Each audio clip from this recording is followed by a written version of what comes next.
ரவியோட hotel owner வர்றாங்க அண்ணாமலை வீட்டுக்கு. எல்லாரும் இருக்கிறப்ப என்ன ஆசீர்வாதம் பண்ணுங்கம்மா அப்படின்னு கால்ல விழுகிறாங்க. விஜயா என்னன்னு கேக்குறாங்க. அண்ணாமலையும் என்னன்னு கேக்குறாரு. ரவியோட ஓனர் சொல்றாங்க, ஆல்ரெடி எங்க ஹோட்டலுக்கு 4 பிரான்ச்சஸ் இருக்கு. நான் புதுசா ஸ்டார்ட் பண்ற எல்லா பிரான்ச்சஸுக்குமே ரவிய என்னோட ஒர்க்கிங் பார்ட்னரா சேர்த்துக்க நான் முடிவு பண்ணிருக்கேன். விஜயா சொல்றாங்க, அதுக்கெல்லாம் நிறைய செலவாகும்லம்மா. மனோஜ் சொல்றாரு, அம்மா அப்படியே ஒரு 2-3 கோடி ரூபா ஆகும்மா. ரவியோட ஓனர் சொல்றாரு, அதிகபட்சமா போனா 20 crores ஆகும் ஆன்ட்டி.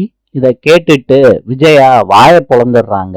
நீ சொல்றத கேக்குறப்ப என் காதுல அவ்வளவு குளிர்ச்சியா இருக்குமா.